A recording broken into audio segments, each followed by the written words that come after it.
Dallas Buyers Club. Let me be your... I can now spell Matthew McConaughey's last name without needing to look it up. Even as recently as a year ago, it would usually take 2 or 3 failed attempts before I gave up and got the answer from Google. I point this out because Matthew McConaughey has changed people's minds about him, earning the respect of people who refused to take him seriously 10 years ago, myself included. From the highly acclaimed Mud, to the brief scene-stealing role in Scorsese's The Wolf of Wall Street, to this likely Best Actor Oscar for his transformative role in Dallas Buyers Club, Matthew McConaughey has undeniably been the man of the year in Hollywood, something I never thought I'd say back in 2003. In this film, he plays Ron Woodruff, a brash part-time rodeo cowboy who contracts AIDS in 1985, when there was still a fair amount of misconception surrounding the disease. Like you could contract it from casual contact, only homosexual men got the disease, etc. The movie actually opens on Woodruff having sex with 2 women under the seats at a rodeo while watching as a cowboy is ravaged by an angry bull, an intentional juxtaposition showing how having unprotected sex is,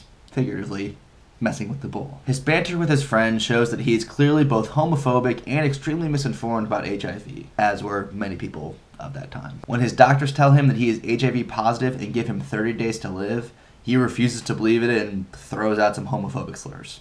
It's not until his research at the public library informs him that the disease can be contracted from unprotected sex with an intravenous drug user that he returns to the hospital and begs for treatment. Unfortunately, at the time, there was only one drug approved by the FDA to treat AIDS, and it was still in its testing stages, which forces Woodruff to get creative in order to receive treatment. He eventually sneaks a carload of legal but non-FDA approved drugs over the border from Mexico, dressed as a priest no less, and begins to both use them himself and sell them to others who, like him, had run out of options. It is in this business venture that Woodruff partners with a friendly transgender woman named Rayon, played by Jared Leto, with whom Woodruff had shared a hospital room. With Rayon's connections in the gay community and Woodruff's supply, they open the Dallas Buyers Club, where members can pay a monthly fee and get access to drugs that doctors in America will not give them. As McConaughey mentioned in his Golden Globes acceptance speech, this film sat on the shelf for a long time. It was actually written in the early 90s, and to be honest, it kind of seems more relevant to that time period. While this may have been an important movie to inform a broad audience about the misconceptions surrounding AIDS 20 years ago,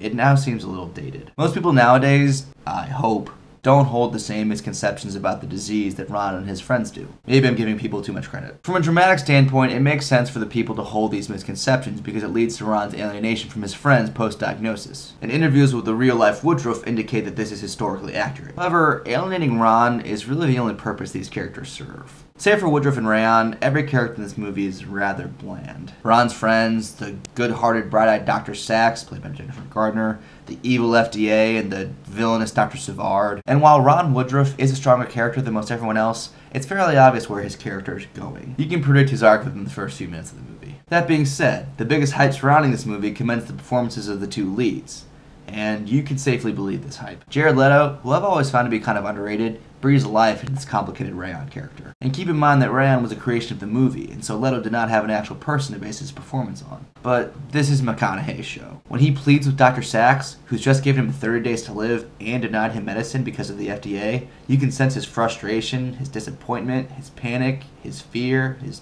disbelief. And while it's fear and self-preservation that motivates his actions at first, he's eventually motivated by the desire to make sure that no one else is ever put in that position of desperation.